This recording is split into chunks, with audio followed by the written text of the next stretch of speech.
everybody, welcome to a brand new episode of H&R Movie Talk. I am HB Gibson along with RT Mac, and this time we're going to be covering both Willy Wonka and the Chocolate Factory movies. Yes, we're going to be based on Charlie and the Chocolate Factory, written by Roald Dahl. Yep. And of course, if you grew up in our generations, you know that the Gene Wilder one is the best. Absolutely. I mean, it came on every year. I think it came on like around about Thanksgiving, around about that time, or was it Easter? Either way. I mean, it would come around. Anybody that's on Facebook, please do, because we're also live on Facebook at the same time. We're trying to get more audience participation live on Facebook. So anybody out there on Facebook who remembers exactly what holiday Willy Wonka and the Chocolate Factory would usually come on around, I'm thinking it's probably like Thanksgiving or Easter. I don't remember. But it was a yearly tradition pretty much on television. If I had to guess, it'd be Easter with all the chocolate. Yeah. But tell us what the story is about. The story is about Willy Wonka. He has a chocolate factory, and there are these golden tickets. He's been in the business for many years. His chocolates and his candies are legendary, sold all around the world. A very reclusive gentleman. And why is that? Why is he so reclusive? I don't know. Ask me. Okay. Now, according to Charlie's grandpa, Grandpa Joe, he told him that his rivals would constantly have one of their employees or spies, get a job at the factory to steal Wonka's secrets. And the worst was Slugworth. He was the worst of them all, so Wonka finally decided that he would fire his employees and basically just shut down the entire factory. Until one day, the factory just started up again, but nobody went in or out. And so nobody ever saw Wonka or anybody else. So when these golden tickets started coming out, it was a huge deal worldwide. Yeah, and 5 tickets were placed. Just 5. Out of what, billions of bars of chocolate? People were actually auctioning boxes of chocolate. As a matter of fact, there was a scene where the last box of Wonka bars were being auctioned off for like thousands, Yeah, they even had a supercomputer try and tell them where one of the tickets was, and even the supercomputer says, like, I won't do it. That'd be cheating. That would be cheating. It says, so what would a computer do with a lifetime of chocolates? Love that. But it's a brilliant film. It's very rewatchable, and there was something about the movie, the way it was filmed, the way it was done. You feel like you are literally in the factory with them. It's like you're actually in there and seeing all this wonder, the cinematography, and the way it was cut, the way it was edited was fantastic. Well, here's the thing. Charlie's a poor boy. His family has to eat cabbage water. And in the book, I believe his father's, in the picture, I can't really remember. It's been years since I read that book. All I know is that in the movie, we don't see his father. We see 2 grandpas, 2 grandmothers, and his mother who does laundry for a living. Right. So when the golden tickets come up, one by one these tickets are going away, and they're going away to selfish brats. Yeah. Oh God, the brats. Augustus Gloop, the fat boy who just can't stop eating. Oh my goodness. Violet. Oh, Violet. Her car salesman of a father. Yeah, the kid that was chewing the gum. Yeah. And and probably the worst of them all, Veruca Salt. Oh God. The one who wanted everything. Everything now. It's mine. I want the Oompa Loompa now. And basically, and then 4th one, Mike TV. Mike TV, yeah. Kind of an obvious thing what his interest is. He was a TV junkie. Yeah. But then you have Charlie, who, just by luck, by finding money on the street, he buys, he buys a Wonka bar. There's nothing. Yeah. But then, just on a hunch, he says, Like, can I get something else? And the guy's like, take a classic Wonka bar. Yeah. So he walks out and he notices a little bit of gold. And that was after we found out that the last golden ticket that was supposedly found in South America was a hoax. Yeah, they wanted to try and get people to stop looking for it so they could get a better chance at finding it. Exactly. But then Charlie found it. Mm-hmm. So he runs home, but in the process, he gets stopped by a guy who calls himself Slugworth. Yeah. And this guy appeared when the other kids found their tickets too. Yeah, whenever there was an interview with them, there was always this one guy with a scar and glasses, like whispering to them. But he always seemed to be at all these different places around the world so quickly. Yeah. Gotta wonder if this was planned. Like, did Wonka specifically make sure that these kids found these tickets? Who knows? Well, let's find out. Because there's other sketchy things going on in this factory. Yep. Now, the kids win the tickets. Yep. And it's a huge event. So, Oh, yeah. And they, according to the ticket, there was a rule, an invite where whoever wins a ticket can bring one person, someone from their family, to come and visit the Wonka factory. Now here's the thing. We all knew that Charlie was going to bring Grandpa Joe. Grandpa Joe was awesome, Well, man. Grandpa Joe had the most lines, so of course he was going to get it. But here's my thing. You notice how he said he hadn't left his bed in 20 years? Yeah. How was he bedridden for 20 years, and then when the possibility of a lifetime supply of chocolate comes around, all of a sudden he's dancing like he's been... You would be surprised. I mean, any kind of a chance or a blessing or some kind of windfall that comes at you, it's enough positive energy to make the most lame person walk. I'm telling you. That's just really sketchy. And then we actually get to Wonka himself. And we get in, before they walk into the factory, they see these little dudes in orange called Oompa Loompas. The Oompa Loompas. Yeah. Who amazingly had a song for every kid with lyrics related to their situation. And the crazy thing is, I was actually, and when they sing, the lyrics, part of the lyrics would bubble up on screen. And I'm actually watching, I'm like, this time I'm going to actually really, really read this and say, is there a puzzle in this song? It was just a song. Well, here's the thing. Once they finally got into the heart of the factory and they're having fun with everything, eating everything, and Gene Wilder's doing his song. Love that song. Yeah. The first kid to screw up is Augustus. We all saw that coming. Oh, God. He's eating the Choco River, which looks like sewage. Yeah. But he falls in, and Wonka, in his sarcastic ways... Wonka was so sarcastic, she's wow. like, his mother, Augustus's mother's like, do something. He's like, help, police, murder. Help, police, murder. And then he gets stuck in the tube. Yeah. He gets stuck in the tube, and the pressure shoots him out like a bullet. Yeah. But it's like the lyrics to the first Oompa Loompa song. Right. It's too much of a coincidence that they perfectly fit Augustus Gloop. Yeah. And then when the boat came around, you notice how there was no seat for Augustus Gloop and his mother. Oh, no, there was no seat for them. No, they filled up the entire boat with who was left. Yeah, that was perfect. He knew what was going to happen. That scene, every time ladies and gentlemen, anyone who has ever seen Willy Wonka and the Chocolate Factory, you knew that when that boat came out, it was on. Yeah. It was on. When that boat came out, I was like, when they went through that tunnel of terrors, and I'm like, okay, this went from something really, really happy to something really, really stressful. Yeah.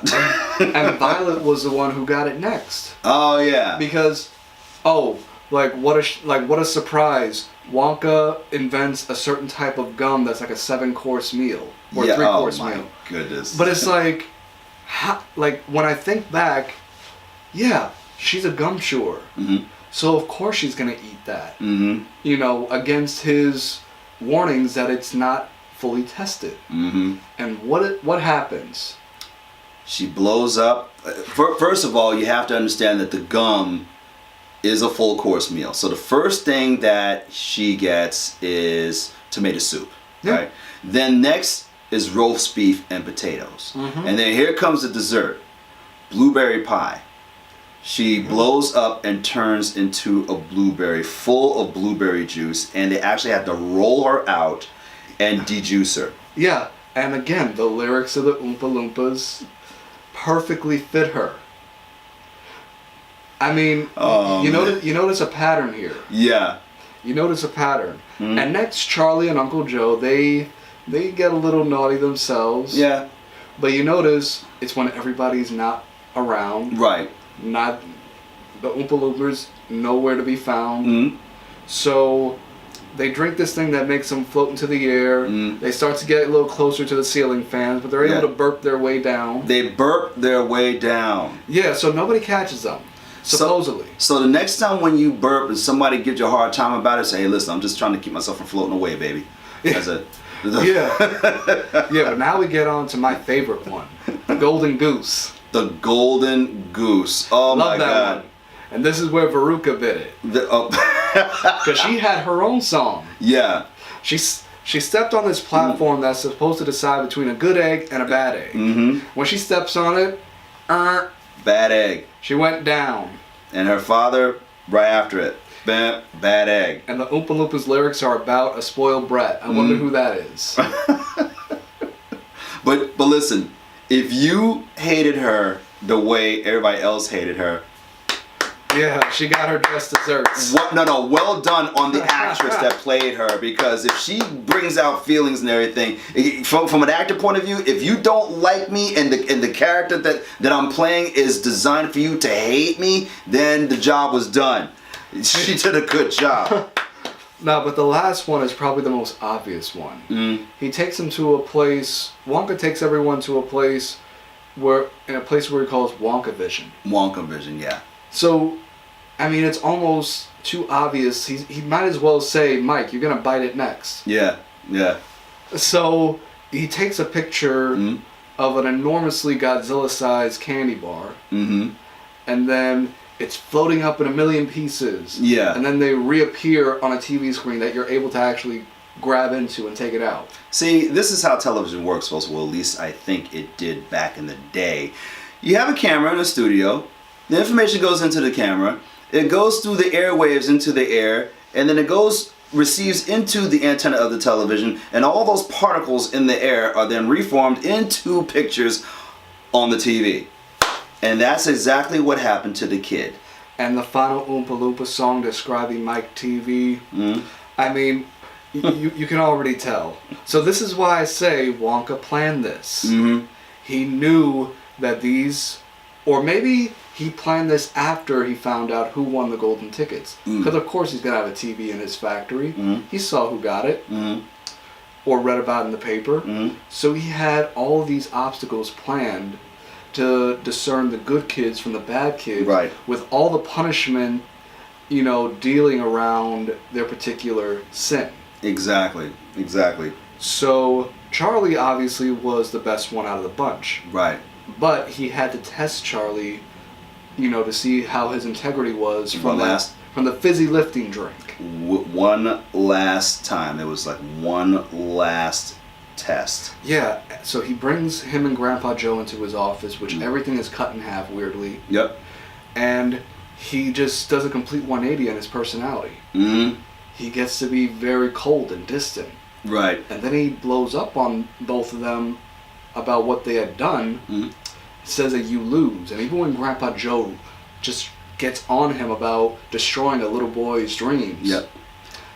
He actually says to Charlie when they start to walk out, if Slugworth wants a gobstopper, he'll get one. And that Charlie stops at that. And what does he do next? Well, he turns around and he says, "My boy." No. What did Charlie do to make him do that? Oh yeah, he gives him the gobstopper back. Yeah. He puts the gobstopper back on the desk. The everlasting gobstopper is what he said Slugworth would give his false teeth for. He put it back on Wonka's desk. and just walked away, and that made Wonka see that he truly was a good kid. Yeah. He owned up to his mistake, and Right. he was willing to punish himself Right. by giving him back what Wonka gave him. Yeah. So that's when he, you know, got really happy. He got really happy, and what does Wonka do next? He turns around and he says, "My boy." He basically gives Charlie his factory and allows him to live in the factory, bring his family, because he's going to want to move on and give it to other people. Yeah, he wants to retire, but he needs somebody that he can absolutely trust. They had to be a child. Yeah, because a grown-up would want to do everything their own way, which he's right. Right. So, but like I said, Wonka planned this from the beginning. Yeah. He planned this, he made sure, Mm. and he's a creepy guy. Yeah, he is. So creepy. I mean, he's like Road Dial is creepy Dr. Seuss. But it was so wonderfully played by Gene Wilder. Oh yeah, nobody Gene could do it Wilder. like him. I don't think anybody could be Wonka other than Gene Wilder, which brings us to Johnny Depp. to the Tim Burton version. Now, You I can want take this. to address my people here on Facebook. The battery in my phone is going, so if you want to chime in about the other version of Charlie and the Willy Wonka was called Charlie and the Chocolate Factory, the Tim Burton, please do chime in and try to chime in before my phone dies, okay? So this is what we're about to talk about it right now. So yeah, the Tim Burton version, I'm not gonna say it's completely terrible. I was like, okay, this is the Tim Burton version, but nothing is gonna beat the original.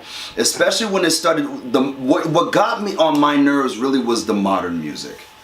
I wasn't feeling the modern music at all. Well, not only that, Johnny Depp just brought, like, at least with Gene Wilder, he made the creepiness very endearing. Yeah. Johnny Depp was just creepy for the sake of being creepy. Well, that's him and Tim Burton. They made for each other. Yeah, they really are, especially if you've seen Alice in Wonderland. Yeah, Edward Scissorhands. Well, at least with Edward Scissorhands, that I genuinely enjoyed, but that personality he's just basically played over and over again. Yeah. That same voice and personality he played with Edward, he played with Wonka, Right. he played with the Mad Hatter. Right. The only one he hasn't played it with is Jack Sparrow. Yeah. That's a whole different thing altogether. But yeah, and the Oompa Loompas looked horrible. Oh, they look terrible. But the one thing, and to just fast forward, the one thing about this version of Charlie and the Chocolate Factory that was not in Willy Wonka was that you actually found out what happened to the kids that fell prey to their greed. And what happened? Well, I'm gonna give one example. The young lady with the who had the chewing gum, Violet. the new version of Violet. When she chewed the gum and turned into the blueberry, you actually see her getting squeezed. She actually got squeezed out.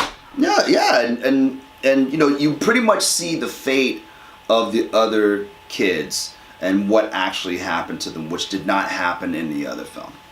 Yeah, but you know what? I think we've kind of covered the whole Willy Wonka, stories enough. The Johnny Depp one, if you want to see it, go ahead and see it. But we prefer the Gene Wilder one. Yeah. And if you want, check out the Broadway show version of Charlie and the Chocolate Factory. It's on Broadway right now. Heard good things about it. Heard good things. Yeah. About it. So check it out. We don't know if it's gonna go off Broadway again, because Cats came back for a little while, but then they took it back off before the year started. Mm-hmm. They've already, I think Miss Saigon already ended. Yeah. So check out these plays before they go away. Yeah. We don't just talk movies, we also throw a little theater in there, a little Broadway. Mm-hmm. Alright, so until the next time, hey listen, please be quiet when you're at the movie theater. And like, share, and subscribe. Please do. And we want to say thank you to all of our Facebook people. I'm looking down at my phone. How you guys doing? Please do chime in, because we're getting ready to talk about the Oscar nominations. The Oscar nominations. For our 1 year anniversary show, which is probably going to be past our 1 year mark. Yep. Because this year they're doing the Academy Awards in March. Oh, yeah, absolutely. So, we started this last February. Yeah, we did. Oh, man. We're approaching you know, we got to do something special. We got to do something special for the 1 year anniversary of H&R Movie Talk. Yep. For sure. All right. See you guys next time.